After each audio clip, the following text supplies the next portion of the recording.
Warahmatullahi wabarakatuh. Saya Sabrina Isa Putri dari Prodi Ilmu Al-Quran dan Tafsir. Pada kesempatan kali ini saya akan menjelaskan 3 ayat tentang pengentasan kemiskinan beserta tafsirnya dan 3 ayat tentang kualitas mutu pendidikan di Indonesia beserta tafsirnya. Oke, langsung saja kita masuk kepada pembahasan yang pertama. Pembahasan yang pertama yaitu tentang pengentasan kemiskinan. Kemiskinan merupakan masalah yang dialami oleh negara maju maupun negara berkembang. Hanya saja tingkat kemiskinan penduduk di negara berkembang lebih tinggi ketimbang di negara maju. Sebuah hasil survei yang baru-baru ini dilakukan menjelaskan bahwa masalah kemiskinan menjadi masalah paling serius yang dihadapi oleh masyarakat dunia dibandingkan dengan masalah yang lainnya. Begitupun di Indonesia. Sampai detik ini, kemiskinan menjadi permasalahan yang tidak kunjung usai. Berdasarkan hasil survei terbaru yang dilakukan Pusat Badan Statistik, didapati bahwa penduduk miskin di Indonesia sampai dengan tahun 2019 berjumlah 25,95 juta orang. Angka-angka di atas bukanlah angka-angka yang sedikit. Kemiskinan dan kelaparan yang diderita oleh jutaan orang Indonesia, bahkan miliaran orang di dunia, menuntut disegerakannya solusi dari masalah tersebut. Karena itu, sudah semestinya penanggulangan kemiskinan menjadi kata kunci bagi semua pihak, bukan hanya di tingkat nasional, tapi di tingkat internasional. Lalu, bagaimana respon Islam terhadap masalah kemiskinan ini? Hingga saat ini, Islam sering mendapat citra negatif soal kemiskinan. Islam sering dilekatkan dengan kondisi kemiskinan umatnya, bahkan sering dituding sebagai penyebab kemiskinan dan sayangnya, fakta dan data menunjukkan hal tersebut. Sebagaimana hasil penelitian yang dilakukan oleh Dr. Nabil Subhi At-Tawil, beliau mencoba memaparkan masalah kemiskinan dan keterbelakangan yang dialami oleh negara-negara Muslim. Pada penelitian tersebut, beliau menyatakan bahwa 30 dari 36 negara termiskin di Asia Afrika, sebagian besar penduduknya beragama Islam. Inilah yang menjadi tantangan umat Islam saat ini, bagaimana Islam mampu memperbaiki citranya di mata dunia dan kembali memimpin peradaban dunia. Saat ini perlu kiranya umat Islam kembali kepada sumber ajarannya yang terdapat di dalam Al-Quran dan Al-Hadis. Pada kedua sumber tersebut, terkadang sistem nilai dan solusi atas segala masalah umat, termasuk masalah kemiskinan. Hanya sekarang bagaimana umat Islam mampu mengumpulkan petunjuk-petunjuk ilahi yang tersebar di dalam Al-Quran dan Al-Hadis, kemudian meramunya kembali ke dalam bentuk langkah-langkah teknis dan konkret, sesuai dengan konteks dan dinamika masyarakat saat ini.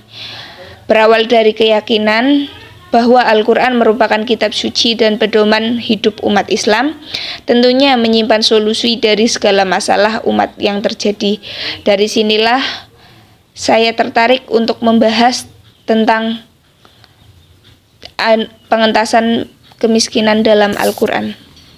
Dalam hal ini, ada beberapa ayat yang menjelaskan tentang pengentasan kemiskinan. Tapi di sini saya akan mengambil 3 ayat saja. Yang pertama terdapat dalam surat Hud ayat 6 yang berbunyi Bismillahirrahmanirrahim. Wa ma min dabbatin fil ardi illa 'alallahi rizquha wa ya'lamu mustaqarruha wa mustawda'aha kullu fi kitabim mubin. Shadaqallahul adzim. Yang artinya, dan tidak ada suatu binatang melata pun di bumi melainkan Allah lah yang memberi rizkinya, dan tidak mengetahui tempat berdiam binatang itu dan tempat penyimpanannya. Semuanya tertulis dalam kitab yang nyata atau Lauhul Mahfudz.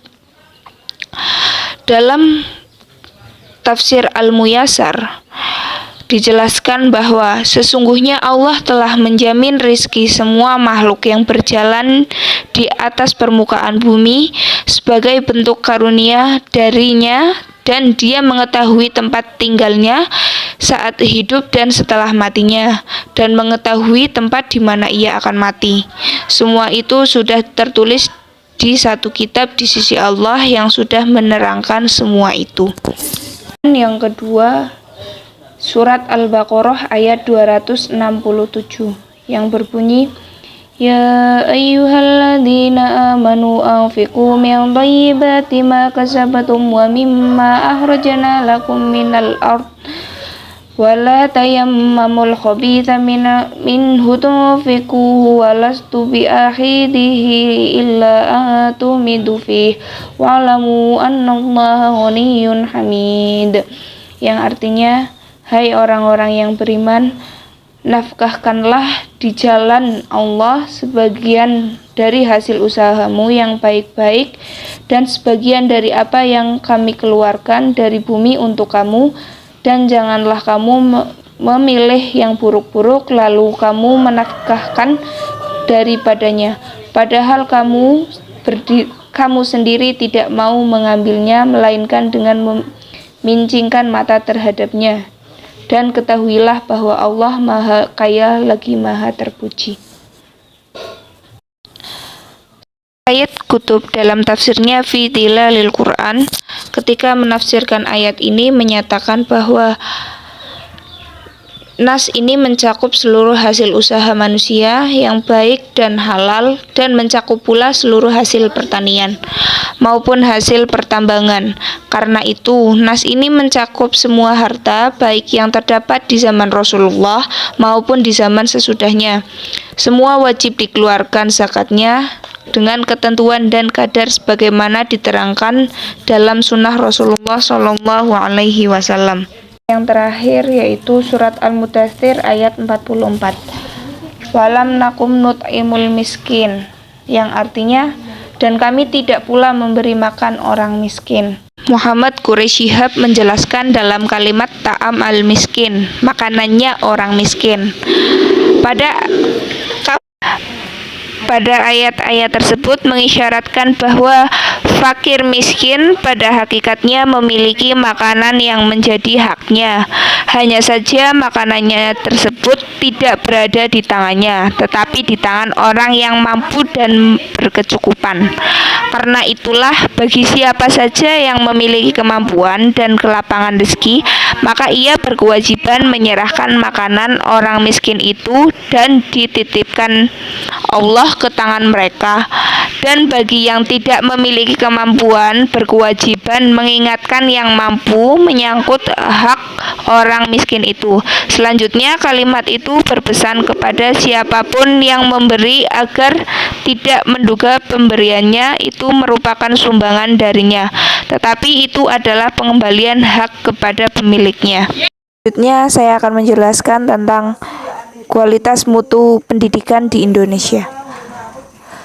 Mutu merupakan sebuah ukuran berkualitas atau buruk suatu benda dengan kadar taraf derajat kecerdasan, kepandaian, dan lainnya. Dalam bahasa Inggris, mutu disebut atau diistilahkan dengan quality. Tidak bisa dipungkiri bahwa mutu selalu melekat pada konsep input, proses, dan output. Ketiga konsep tersebut tidak dapat dipisahkan dari manajemen mutu, dan semua terkait dengan satu dengan yang lain demi mencapai tujuan yang diimpikan.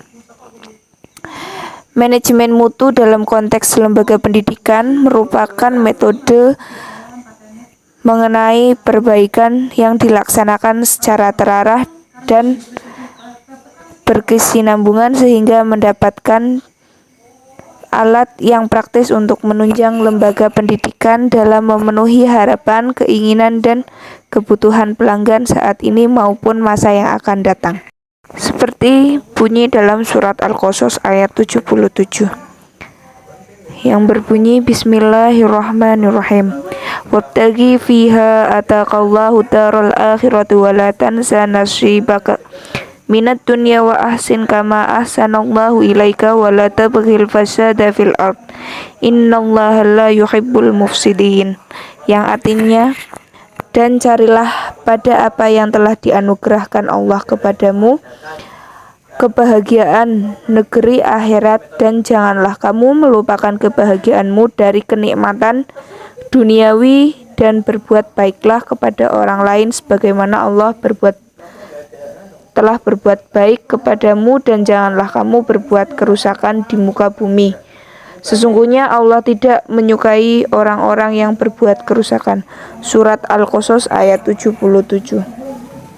Maksud dari ayat tersebut adalah carilah kenikmatan di akhirat, yaitu surga yang penuh dengan kenikmatan yang disediakan Allah untuk kamu dengan beriman dan beramal soleh sebanyak-banyaknya. Tetapi janganlah kamu mengabaikan kesempatan itu mendapat kenikmatan duniawi yang halal dan baik, dan berbuat baiklah terhadap sesama hamba Allah dengan melakukan tolong-menolong dan berbagi kegembiraan.